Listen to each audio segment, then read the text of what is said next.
সম্মানিত রূপায়ণ টাউনবাসী কেমন আছেন?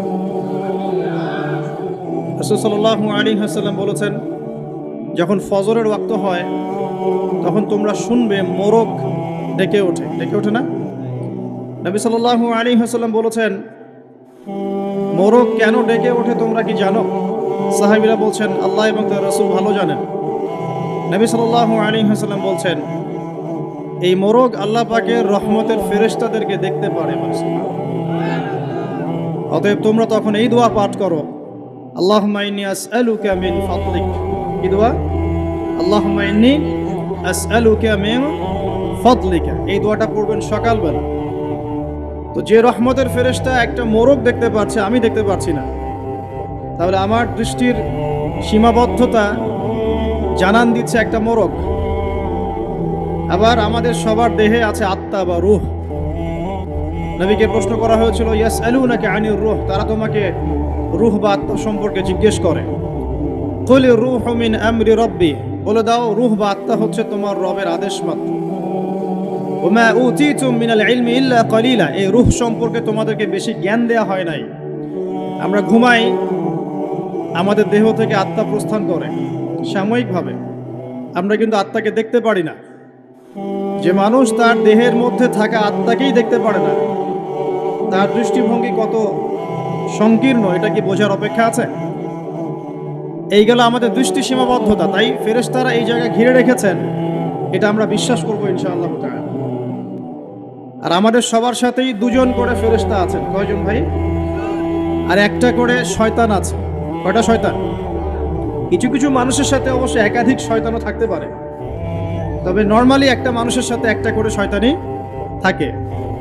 আর এখনকার বিশ্বে বেশিরভাগ শয়তান থাকে পশ্চিমা সভ্যতায়। কিভাবে বুঝলাম? এগুলো বোঝার জন্য দরকার বাসিরা। কি দরকার? বাসিরা মানে হলো অন্তর্দৃষ্টি। এগুলো বোঝার জন্য দরকার আল্লাহর নূর, আল্লাহর পক্ষ থেকে আলো, যেটা আল্লাহ পাক কলবে নাজিল করেন। আপনি প্রোটেস্ট্যান্ট ভার্সনে পড়াশোনা করে এবং এই বস্তুবাদী শিক্ষায় শিক্ষিত হয়েই যে আল্লাহ পাকের নূর অর্জন করতে পারবেন কোনো গ্যারান্টি নাই। আল্লাহ পাকের নূর অর্জন করতে হলে আগে আল্লাহ পাকের হুকুম আহকাম ঠিক মতো মেনে চলতে হয়, হালাল রিজিক খেতে হয়, হৃদয়টা মানে কলবটাকে পরিচ্ছন্ন করতে হয়। কলবের মধ্যে কোনো রকম হিংসা, বিদ্বেষ, রিয়া, অহংকার থাকা যায় না। এর উপর বেশি বেশি কোরআন তেলাওয়াত করতে হয়, কবর জিয়ারত করতে হয়, মৌতকে স্মরণ করতে হয়, আল্লাহর জিকির বাড়িয়ে দেওয়া লাগে, ফরজ ওয়াজিবের পাবন্দ হতে হয়, সুন্নত মুস্তাহাব ধরে রাখতে হয় এবং আল্লাহর নূরওয়ালা মানুষদের সাথে চলতে হয়। তখন আল্লাহ পাকের পক্ষ থেকে কলবের মধ্যে নূর আসে। যখন আপনার কলবে আল্লাহর পক্ষ থেকে নূর আসবে, আপনিও বুঝতে পারবেন সত্যি আসলে জগৎটা কেমন আর কি হচ্ছে এই পৃথিবীতে। তাহলে বস্তুবাদী চোখ দিয়ে আপনি যদি দেখেন, তাহলে মনে হবে যে মাশাআল্লাহ আমরা উন্নতি অগ্রগতির স্বর্ণশিখরে যাচ্ছি। কিন্তু আল্লাহর নূর দিয়ে দেখলে আপনি বুঝতে পারবেন যে রিয়েলিটি আর এই ভিজুয়াল ওয়ার্ল্ডের মধ্যে আকাশ পাতাল পার্থক্য আছে। আজকে খুব ভালো লাগছে যে আমি শিক্ষিত সমাজে কথা বলছি, এরকম সমাজই আমি প্রত্যাশা করি। কিন্তু দুর্ভাগ্যজনক, ওয়াজ মাহফিলে সবসময় এমনটা হয় না। ওয়াজ মাহফিলে যেটা হয়, এমন একজন এসেছে যিনি আলেম, আবার এমন একজন এসেছেন যিনি আলিফ বা তাসাও পড়তে পারে না। একজন এসেছে নামাজও পড়ে না কখনো, আর একজন এসেছে মাশাআল্লাহ তাহাজ্জুদ গোজার। কেউ বিশ্ব রাজনীতি, অর্থনীতি, সমাজবিদ্যা সব পড়ে ফেলছে, আর কেউ অজু গোসলের মাসালাও জানে না। এরকম জায়গায় কথা বলাটাও খুব ডিফিকাল্ট। আমি কোত্থেকে শুরু করব, কোথায় শেষ করব, এটা ভাবতেই আমার 1 ঘন্টা সময় লাগে। এই কারণে বাথরুমে যে সময়টা দেই, এই সময়টাও কাজে লাগানোর চেষ্টা করি। বাথরুমের সময়টাতে বসে বসে অনেক কিছু ভাবা যায়, তাই না? ওই সময়টাও কাজে লাগাতে হবে। এটা হয়তো হাসছেন, কিন্তু আমি অনেক লেকচার বাথরুমে রেডি করেছি, পড়াশোনা করেছি টেবিলে, এই জিনিসটাকে মাথায় গুছিয়েছি বসে বসে। একসাথে অনেকগুলো কাজ হচ্ছে, আপনাকে প্রোডাক্টিভ হতে হবে। গোসল করতে করতে লেকচার রেডি হচ্ছে, ওযু করতে করতে লেকচারের ফেসগুলো রেডি হচ্ছে, রেফারেন্সগুলো রেডি হচ্ছে। তো এটা আল্লাহ শুকরিয়া, আলহামদুলিল্লাহ আজকে আমি একটা শিক্ষিত সমাজের সাথে কথা বলছি। এই কারণে আলোচনার স্কেলটা উঁচু হবে ইনশাআল্লাহ, এবং আলোচনার মূল ভাবটা আপনাদেরকে বুঝে নিতে হবে, কারণ সব কিছু সব জায়গায় বলা যাবে না। তো এখনকার বিশ্বের বেশিরভাগ শয়তান কোন দিকে আছে এটা বিশ্বাস করেন কি না? আলোচনা শেষে বুঝতে পারবেন ইনশাআল্লাহ। এই বিশ্বটাকে নষ্ট করে ফেলছে কয়েকটা জিনিস।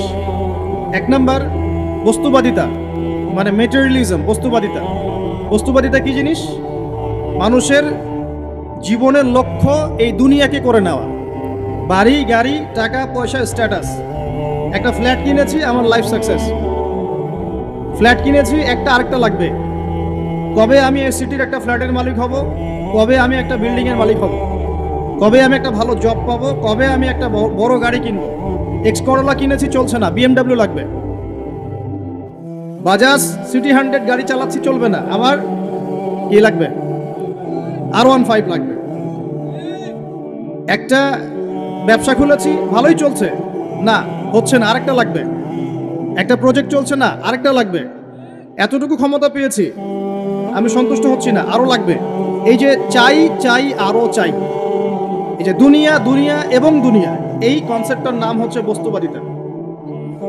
বর্তমান পুরো বিশ্বটা দাঁড়িয়ে আছে এখন এই বস্তুবাদিতার উপরে। এই ছোঁয়াটা আগে পশ্চিমা সভ্যতায় ছিল, আস্তে আস্তে এই ছোঁয়াটা পুরো বিশ্বে লেগে গেছে। এখানে কিন্তু কনস্ট্রাকশন করা বা দুনিয়াবী ক্ষেত্রে উন্নতি করাটা দোষের কিছু নয়, বরং মুসলিমদের হাতেই সমস্ত সভ্যতা গড়ে উঠেছে, এটাই সত্য। কিন্তু যখন এই বস্তুবাদিতা আমাদেরকে পরকাল ভুলিয়ে দিবে, সমস্যা তখনই। আমার কথা কি বুঝতে পারছেন?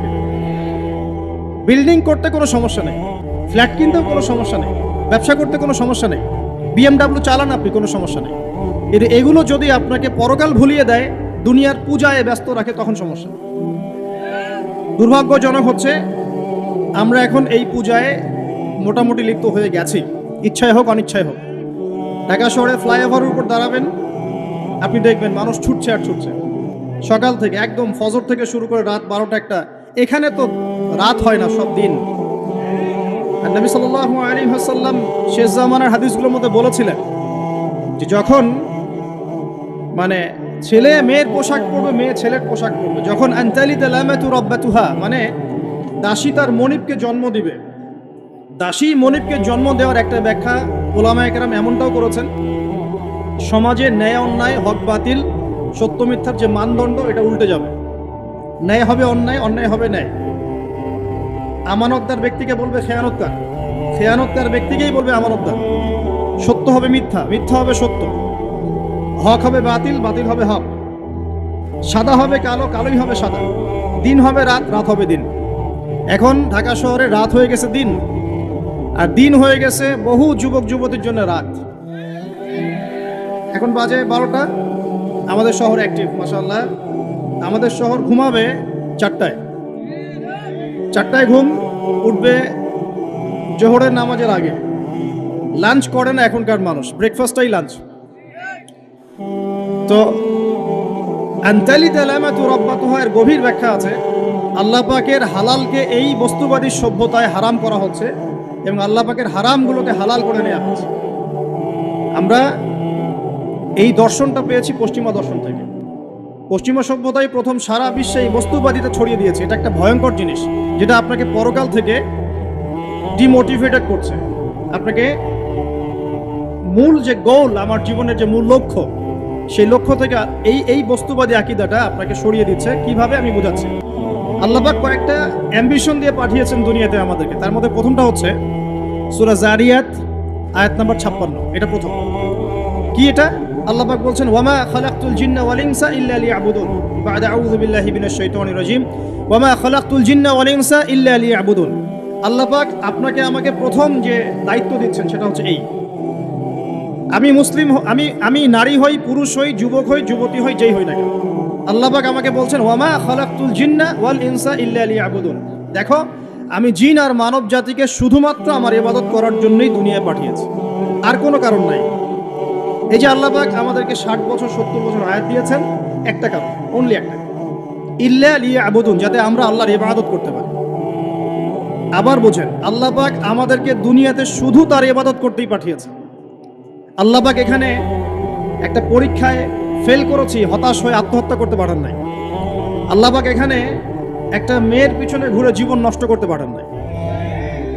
আল্লাহ পাক এখানে আমাদেরকে ধর্ষণের সেঞ্চুরি করতে পাঠান নাই। আল্লাহ পাক এখানে আমাদেরকে অন্যায়ভাবে অন্যের সম্পদ আত্মসাৎ করতে পাঠান নাই। মাদকের যে ভয়াল থাবা চলছে এর মধ্যে নেশায় বুধ হয়ে যাওয়ার জন্য আল্লাহ পাক আমাদেরকে পাঠান নাই। কি জন্য পাঠিয়েছে? পলিটিক্যাল মারামারি করতে আল্লাহ পাঠান নাই আমাদেরকে দুনিয়ায়। সোশ্যাল ক্ষমতার দ্বন্দ্বে লিপ্ত হওয়ার জন্য পাঠান নাই। মিলস, ইন্ডাস্ট্রিজ এন্ড ফ্যাক্টরিজের নেশায় বুধ হয়ে পরকাল ভুলে যাওয়ার জন্য আল্লাহ এখানে পাঠান নাই। আল্লাহ পাক একটা রিজনে পাঠিয়েছে, অনলি একটা। এবং এই দায়িত্বটা আল্লাহ পাক কিন্তু কড়াই গন্ডায় উসুল করে নেবেন আমাদের কাছ থেকে।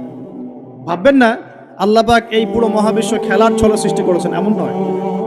আল্লাহ পাক বলছেন, আমি এই মহাবিশ্বকে খেলার ছলে সৃষ্টি করি নাই। ওয়ামা খালাকতুল জিন্না ওয়াল ইনসা, বলেন, ইল্লা লিয়াবুদুন, আমি শুধুমাত্র এবং শুধুমাত্র আমার ইবাদত করার জন্য মানুষ আর জিনদেরকে সৃষ্টি করেছি। জিনকে আমরা দেখি না, আমাদের সাথে জিনরা আছেন। জিনের মধ্যে ভালো খারাপ আছে, ঠিক যেমন মানুষের মধ্যে ভালো খারাপ আছে। আর প্রত্যেকটা মানুষের সাথে একটা করে শয়তান জিন থাকে, যে মানুষকে খারাপ কাজে প্রলুব্ধ করে, যে নিজে খারাপ কাজ জোর করে করায় না, সে শুধু প্রলুব্ধ করে। সে বলে মাদকের মধ্যে শান্তি, ওয়াসওয়াসা দেয়, কাজটা বাস্তবায়ন করেন আপনি। সে বলে যে এটা তো ছেলে মেয়ের ফ্রেন্ড, বয়ফ্রেন্ড গার্লফ্রেন্ড কালচার, বন্ধুত্ব, এটা এমন কিছু নয়, জেনা করেন আপনি। সে বোঝায় যে টাকা পয়সা আর্ন করতে হবে, বউ বাচ্চাকে সিকিউর করতে হবে, সুদটা খান আপনি। সে বোঝায় যে তুই তো একসময় চলে যাবি, সন্তানদের জন্য কি রেখে গেলি, তখন ঘুষটা খান আপনি। সে বোঝায় যে অন্যের সম্পদ যদি আত্মসাৎও করি, শেষ বয়সে কাবা ঘরে গিয়ে হজ করে নিব, ব্যাস, দ্যাটস অল, আমার পুরো আমল নামা চকচকা হয়ে যাবে। এভাবে শয়তান ওয়াসওয়াসা দেয়, কিন্তু কাজটা করি আমরা। কোনো সময় কোনো সময় শয়তান দাড়ি টুপি পাগড়ি জুব্বাওয়ালা মানুষকেও নেক স্রোতে ধোকা দেয়। কোন স্রোতে? এদেরকে বদ স্রোতে ধোকা দেয় না, নেক স্রোতে ধোকা দেয়। সে একটা কাজকে কল্যাণ খায়ের মনে করেই এমন কিছু করে যেটা শয়তান তার সামনে ফুটিয়ে তোলে নেক হিসেবে, কিন্তু আসলে এর পিছনে একটা খারাপ উদ্দেশ্য ছিল। দাড়ি টুপিওয়ালা মানুষকে নেক স্রোতে শয়তান ধোকা দিয়ে ফেলে। কোনো সময় ভিতরে অহংকার জন্ম দিয়ে দেয়, কোনো সময় ডিগ্রি সার্টিফিকেটের গামান্ড নিয়ে আসে, কোনো সময় নারী দিয়ে পথভ্রষ্ট করে ফেলে, আর কোনো সময় অর্থের প্রলোভন দিয়ে পথভ্রষ্ট করে। তো শয়তান কিন্তু কাউকে ছাড়ে না। আমি মূল জায়গায় আসি। প্রথম যে জিনিসটা এই বিশ্বটাকে ধ্বংস করছে, এটা হলো বস্তুবাদিতা, যেটা আমাদের এই সমাজের মধ্যে এখন রন্ধ্রে রন্ধ্রে ঢুকে গেছে। আমি বলছি বারবার, স্ট্যাটাস অর্জন করতে কোনো সমস্যা নেই, কিন্তু যদি এই স্ট্যাটাস আমাকে আমার পরকালীন গোল থেকে সরিয়ে দেয়, তখনই সমস্যা। কারণ মৌত কাউকে ছাড়বে না, কবরও কাউকে ছাড়বে না, কিয়ামতের মাঠও কাউকে ছাড়বে না। আর আল্লাহ পাকের সামনে আমাদের সবাইকে ইন্ডিভিজুয়ালি হিসেব দিতে হবে, একজন একজন করে। এমন নয় 10 জন আসবে, তারপর 10 জন, তারপর 10 জন। নো, আব্দুল্লাহ তুমি আসো, আব্দুর রহমান তুমি আসো, এই মুহাম্মদ তুমি আসো, এই দাউদ তুমি আসো, একজন করে। সো এই জিনিসটা যদি আমার মাথায় থাকে, তাহলে আমি কিন্তু বস্তুবাদী হতে পারবো না। আমি বলছি দুনিয়া আমার প্রয়োজন। আল্লাহ পাক কি বলেছেন? এই দুনিয়া হচ্ছে সিজনুল লিল মুমিন, নবীজি বলছেন, আর দুনিয়া সিজনুল লিল মুমিন, দুনিয়া মুমিনদের জন্য কারাগার। কারাগার মানে যেখানে আমি স্বতন্ত্র স্বাধীন নই। এখানে প্রশাসন অনেক ভাই বোন আছেন, তারা জানেন কারাগার কি জিনিস, আর যারা 2-1 বার যাওয়া আসা করেছে ওরা জানে কি জিনিস। এখানে আপনার কোনো ব্যক্তি স্বাধীনতা নাই। আপনি আপনার ইস্তেঞ্জা করবেন, শিশি যেতে পারবেন না, আপনি পারমিশন নিতে হবে, তারা নিয়ে যাবে, তারপরে যেতে পারবেন, তাও হ্যান্ডকাপ পরিয়ে। দুনিয়া সিজনুল লিল মুমিন, দুনিয়া মুমিনদের কারাগার। এখানে আপনি খেতে পারবেন না, খাবার আসবে তারপর খাবেন, ঘুমাতে পারবেন না, যখন ঘুমানোর আদেশ দিবে তখন ঘুমাতে পারবেন, তাও কতক্ষণ ঘুমাবেন তাও ফিক্স করা। মানে কারাগার মানে কি? যেখানে আপনার ব্যক্তির স্বাধীনতা চলে না, যেখানে আমি চলবো একটা সিস্টেমের আওতায়। এখন নবীজি বলছেন দুনিয়াটাই হচ্ছে কারাগার। আর এই দুনিয়ায় কেমন করে আমি প্রবৃত্তির দাসত্ব করতে পারি, কেমন করে আমি আল্লাহকে ভুলে নামাজ বাদ দিতে পারি, কেমন করে জাকাত সেই কবে ফরজ হয়েছে, মিল ইন্ডাস্ট্রিজ ফ্যাক্টরিজ করেছি, জাকাত দেই না, রমজান মাস যায় আসে রোজাও রাখি না, তারাবি পড়তে পারি না, কোরআন আমার সামনে মানুষ তেলাওয়াত করে, কোরআন আমার ঘরে পড়ে আছে, শেলফের উপরে ধুলাও আছে, শেলফের উপরে কোরআন ধুলাওয়ালা, ধুলো মাখা, কোরআন পড়ার তৌফিক হয় না, নবীর হাদিসগুলো চর্চা করার তৌফিক হচ্ছে না, ইসলামিক বইপত্র পড়তে পারি না। এই কারাগারের জীবনে বসেই আমি একটা মেয়ের পিছনে দৌড়াচ্ছি, মাদক খাচ্ছি, জেনা করছি, কোনো সময় ধর্ষণ করছি, কোনো সময় সুদ খাচ্ছি, ঘুষ খাচ্ছি, দুর্নীতি করছি, এই কারাগারের জীবনে বসেই, যেখানে আমার কোনো ব্যক্তি স্বাধীনতা নাই। তাহলে কারাগারের জীবনের মেয়াদ যখন শেষ হবে, যখন তাকে এখান থেকে বের করে নিয়ে আসা হবে, অর্থাৎ মৃত্যু, তখন তার সাথে কিরকম রিমান্ডে আচরণ করা হবে এটা ভালো করে বুঝে নেন। নবীজি বলছেন, দুনিয়া সিজনুল লিল মুমিন ওয়াল জান্নাতু লিল কাফির। কাফেরদের জন্য, মুশরিকদের জন্য এই দুনিয়াটা হচ্ছে জান্নাত। জান্নাত মানে কি? যা ইচ্ছা তাই করতে পারবে। জান্নাত মানে কি? আপনি চাচ্ছেন, আল্লাহ আমি এখন একটা খামর চাই, শরাব আপনার সামনে হাজির, চিন্তা করার সাথে সাথে। জান্নাত মানে কি? আল্লাহ আমি আপনাকে দেখতে চাই, আল্লাহকে আপনি দেখতে পারবেন। জান্নাত মানে কি? আপনি মধুর নহর, দুধের নহর, পানির নহর, শরাবের নহর, হুরে আইন চতুর্দিকে ঘোরাফেরা করছে। একজন নিম্নমানের জান্নাতি, মানে সবচেয়ে শেষের দিকে যারা জান্নাতে যাবে, তাদের সাথেই দুজন করে হুরে আইন, আহাল পরিবার তো আছেই, গেলমান পানপাত্র নিয়ে চারপাশে ঘোরাফেরা করে। জান্নাত মানে কি? যেখানে যা ইচ্ছা তাই করা যাবে, বলার কেউ নাই, বাধা দেওয়ার কেউ নাই, সেখানে কোনো মৃত্যু নাই, সেখানে কোনো অহেতুক কথাবার্তাও নাই, কোনো গাল গল্প নাই, কোনো মিথ্যা নাই, কষ্টের ক্লেশ মাত্র নাই, থুতু ফেলতে হবে না। জান্নাত মানে থুতু ফেলতে হবে না। জান্নাত মানে হাঁচি হবে না, নাক ছাড়তে হবে না। জান্নাত মানে ইস্তেঞ্জা, পেশাব পায়খানা করার টেনশন নাই। মানুষ খাবার খাবে, একটা ঢেকুর তুলবে, ব্যাস খাবার হজম হয়ে গেছে। আর জান্নাতের সবচেয়ে বড় বিষয়টা কি? আল্লাহ পাককে আমরা এই চোখ দিয়ে দেখতে পারবো ইনশাআল্লাহ। আর তার সমকক্ষ একটা বিষয় হচ্ছে, আল্লাহ পাক বলে দিবেন যে আমি তোমাদের সবার উপর সন্তুষ্ট হয়ে গেলাম, যাও কোনোদিন অসন্তুষ্ট হবে। ব্যাস, দ্যাটস অল। এখন আপনি যত কিছুই করেন এই বস্তুবাদী জীবনে, মনে একটা ভয় থেকে যাবে।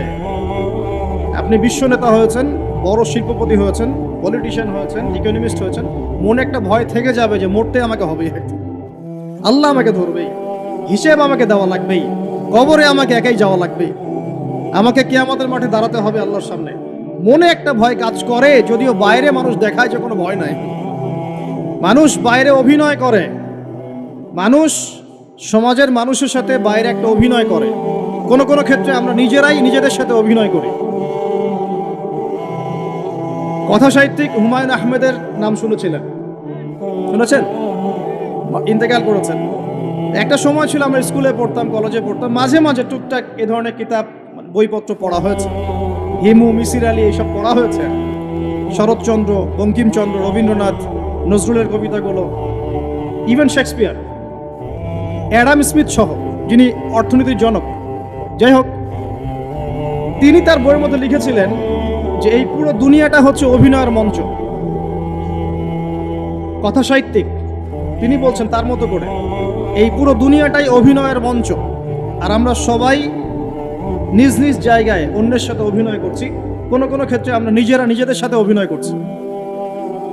তিনি বলছিলেন আমরা সবাই অভিনেতা, আর সবচেয়ে বড় অভিনেতা হচ্ছে পলিটিশিয়ানরা, কারণ তাদেরকে অনেক বড় মঞ্চ অভিনয় করতে হয়। এটা আমার কথা না, হুমায়ুন আহমেদের কথা, পড়ে দেখেন তো। আল্লাহ পাক পাঠিয়েছেন তার ইবাদত করতে, আর এই বস্তুবাদী জগৎ আমাদেরকে ভুলিয়ে দিল কিভাবে? কয়েকটা প্রলোভন দিল। প্রথম প্রলোভন হচ্ছে টাকা, তারপরে জীবনে কি করব, প্রতিষ্ঠিত হওয়ার চিন্তা, তারপরে চাই আরো চাই, এই একটা আকীদা দর্শন, তারপরে আমার স্ত্রী সন্তান আহাল পরিবারে কি হবে, আর আরেকটা দর্শন আছে, এটাকে বলে চারবাক দর্শন। এবং দুঃখের সাথে বলতে হয়, আমাদের রবীন্দ্রনাথ ঠাকুর কিন্তু এই দর্শনের মানুষ ছিলেন। চারবাক কিরকম? তার কবিতা পড়লে দেখবেন লেখা আছে, দুহাতে যা পাও হাত পেতে নাও, দুহাতে যা পাও হাত পেতে নাও, বাকির খাতা শূন্য থাক, বাকির খাতা শূন্য থাক। ঠিক চারবাক দর্শন। এটা ফিলোসফি পড়েছেন, এখানে অনেক টিচারও আছেন আমি জানি, তারা এই কথাগুলো বুঝবেন। চারবাক দর্শন কেমন? ঋণ করে ঘি খাও, ঋণ করে ঘি খাও, যতদিন বাঁচবে সুখে বাঁচবে, এটা হলো চারবাক দর্শন। তো দুহাতে যা পাও হাত পেতে নাও, বাকির খাতা শূন্য থাক, মিল আছে না? ঋণ করে হলেও ঘি খান, যেভাবে হোক ঘি খান আপনি, মানে ঋণ করে হলেও ঘি খান, যতদিন বাঁচবেন সুখে বাঁচবেন। তাহলে এই দর্শনগুলো বস্তুবাদী না? বুঝতে পারছেন কিনা? মেটেরিয়ালিজম, বস্তুবাদিতা, মানে আপনি চোখের সামনে যা দেখছেন এই দুনিয়া যেভাবে হোক অর্জন করে নেন, বাকির খাতা শূন্য থাকে। ইসলামিক কনসেপ্ট এ টোটাল ডিফারেন্ট কনসেপ্ট। ইসলামের ঈমান, আকীদা, ইসলাম, পরকাল, মুহাম্মদ সাল্লাল্লাহু আলাইহি ওয়াসাল্লামের আদর্শ সম্পূর্ণ ডিফারেন্ট। আমরা বলি কি, এই দুনিয়াতে আমরা মুসাফির। দুনিয়াতে আমরা কি? মুসাফির। কে কতদিন থাকবো কোনো ঠিক নাই। নবীজি বলছেন, হে আব্দুল্লাহ বিন ওমর, তুমি দুনিয়াতে মুসাফিরের মতো থাকো। সকালবেলা উঠলে সন্ধ্যার অপেক্ষা করো না, সন্ধ্যাবেলা হলে সকালের অপেক্ষা করো। দর্শনের মধ্যে কত পার্থক্য না? আকাশ পাতাল পার্থক্য না? এখন যদি এই বস্তুবাদী দর্শন দিয়ে আপনি চলাফেরা করেন, তাহলে তো আপনার লাইফের অ্যাম্বিশন হবে একটা ফ্ল্যাট, আর ওটা এনি হাও আপনাকে অ্যাচিভ করতে হবে। Legal way or illegal way আপনাকে অ্যাচিভ করতেই হবে, যেহেতু আপনার মোটিভটা হচ্ছে মেটেরিয়ালিজম, বস্তুবাদিতা। আর নবী সাল্লাল্লাহু আলাইহি ওয়াসাল্লাম কি বলছেন? সকালে ঘুম থেকে উঠলে সন্ধ্যার অপেক্ষা করো না, সন্ধ্যাবেলায় থাকলে সকালের অপেক্ষা করো। তুমি দুনিয়াতে মুসাফিরের মতো থাকো, তোমার যতটুকুতে দুনিয়া চলে যায় এতটুকুতে সন্তুষ্ট থাকো। নবীজি আরো বলছেন, তুমি কখনো উপরের দিকে চোখ দিয়ে হেঁটো না, রাস্তায় যখন হাঁটবে উপরের দিকে দেখো না, বরং তুমি দেখো যে তোমার নিচে কারা আছে। আবার বলছি, নবীজি বলছেন, তোমরা হাঁটবে যখন রাস্তায় চলাফেরা করবে, তোমাদের উপরের দিকে দেখবে না যে তোমাদের উপরে কারা আছে, অলওয়েজ দেখবা তোমাদের নিচে কারা আছে, তোমাদের চেয়ে খারাপ কারা আছে। এক ভাইকে আপনি দেখবেন আপনি সুস্থ, তার হাত নাই। আরেক ভাইকে দেখবেন আপনি সুস্থ, তার চোখ নাই। এক ভাইয়ের পা প্যারালাইজড হয়ে গেছে, এক ভাইয়ের বডি প্যারালাইজড, একজন হার্টের রোগী, একজন ডায়াবেটিসের রোগী। আপনি সুস্থ আছেন, অথচ ওই ব্যক্তির অনেক টাকা পয়সা আছে, আপনার নাই। এখানে কে ধনী বলেন দেখি, আপনি না সে? আপনার সুস্থতা আছে। আরেক ভাইয়ের অনেক বড় বড় ফ্ল্যাটস, কিন্তু আপনার এতটুকু নাই, ছোট্ট একটা বাসা। আপনার কষ্ট লাগে, আমারও যদি এমন হতো। ওই বাসায় গিয়ে দেখলেন যে ইন্টারনালি সে ব্যক্তি সুখে নাই, তার পরিবারে অশান্তি, তার পরিবারে হৃদ্যতা, ভালোবাসার বন্ধন নাই। আপনার পরিবারে আছে। একটা রিক্সাওয়ালা সারাদিন রিক্সা চালিয়ে 500-1000 টাকা আর্ন করে বাসায় চলে গেল, গিয়ে বাসা আলু ভর্তা, ডিম ভাজা, ডাল দিয়ে ভাত খাচ্ছে, সুখে আছে দিব্যি, বউয়ের সাথে গল্প করছে, চাঁদ দেখছে। আর সেই তো কবে আপনি ওয়াইফ কিনে চাঁদ দেখেছেন ঠিক নাই। আপনি টাকা অর্জন করার নেশায় বছরের পর বছর স্ত্রী থেকে দূরে আছে, দেখারই সৌভাগ্য হয় না। আসলে সুখ কাকে বলে? সুখটা কি জিনিস? ঢাকাবাসীকে সুখ বোঝানো দরকার। সুখটা কি জিনিস? সুখটা হচ্ছে ইন্টারনাল পিস। যখন আপনি বা আমি নিজেকেও বলছি, যখন আমরা আল্লাহকে পাবো, আল্লাহ পাকের ইবাদতের মধ্য দিয়ে, রাসূলের সুন্নতের মধ্য দিয়ে অল্পে তুষ্ট থাকতে পারবো, যা আছে এতে শুকরিয়া আদায় করব, আপনি কেউ নাই দুনিয়াতে। কিন্তু বস্তুবাদিতা আপনাকে এই আকীদা ও আদর্শ থেকে সম্পূর্ণ ডিমোটিভেট করে দেবে। আপনাকে খালি চাই আরো চাই। ওই যে দু হাতে যা পাও হাত পেতে নাও, বাকির খাতা শূন্য থাকার। আমাদের দর্শন দু হাতে যা পাও হাত পেতে নাও না, বরং দুনিয়াতে যতটুকু পাও এতটুকুতে সন্তুষ্ট থাকো, বাকির খাতা শূন্য থাক না, বাকির খাতা পূর্ণ হোক। মানে পরকালটা বাকির খাতা না, ওই পরকালের বাকির খাতাটা পূর্ণ হোক। প্রয়োজনে দুনিয়ার সব চলে যায় যাক, প্রয়োজনে দুনিয়ার সব যদি চলেও যায় যাক, তারপরে বাকির খাতা কি হোক? পূর্ণ হোক। এটাই আল্লাহ রাব্বুল আলামিন সূরা আ'লার মধ্যে বলছেন, বাল তুসিরুনাল হায়াতাদ দুনিয়া, তোমরা এই দুনিয়ার জীবনটাকেই প্রাধান্য দিয়ে থাকো। ওয়াল আখিরাতু খায়রুন ওয়া আবকা, কিন্তু আখিরাত হচ্ছে সবচেয়ে উত্তম এবং চিরস্থায়ী। তো প্রিয় ভাই এবং বোনেরা যারা আলোচনা শুনছেন, আজকে আমাদের প্রথম সবক হওয়া উচিত দুনিয়ার নেশায় আমরা না পড়ি। আল্লাহ পাক আমাদেরকে তৌফিক দান। এর মানে এই না আমরা দুনিয়ার প্রোগ্রেসে যাব না, অবশ্যই যাব, আমরা অবশ্যই যাব। পুরো নেশন, জাতিগতভাবেই আমাদেরকে এই ওয়ার্ল্ডের সমকক্ষ তো হতে হবে, হবে কি না? আমরা কি ওয়ার্ল্ডের সমকক্ষ হতে পেরেছি? আপনাদের কি মনে হয় যে মিলস, ইন্ডাস্ট্রিজ, ফ্যাক্টরিজ, সেতু, ফ্লাইওভার এইগুলো করলেই মনে হয় যে ওয়ার্ল্ডের সমকক্ষ হওয়া যায়? প্রত্যেক জনগণ ভিতর থেকে সুখী কিনা, তাদের অন্ন, বস্ত্র, চিকিৎসা, শিক্ষা, বাসস্থান, এই যে মৌলিক চাহিদা, বেকারত্ব ঘোচানো, 3 বেলা খেয়ে পরে বাঁচা, জীবনের অধিকার, সিকিউরিটি, এই জিনিসগুলো আমাদের নিশ্চিত হচ্ছে কিনা, এটা হচ্ছে আপনার উন্নতির মানদণ্ড। উন্নতির মানদণ্ড কি? আমরা এখন যেখানে আছি না, 1776 সালে অ্যাডাম স্মিথ তার চেয়ে আগের জায়গায় ছিলেন। 1776 সালে অ্যাডাম স্মিথ একটা বই লিখেছেন, তার নাম হচ্ছে যে দ্য ওয়েলথ অফ নেশন, এই কিভাবে একটা রাষ্ট্রের ওয়েলথ ফাংশন করে।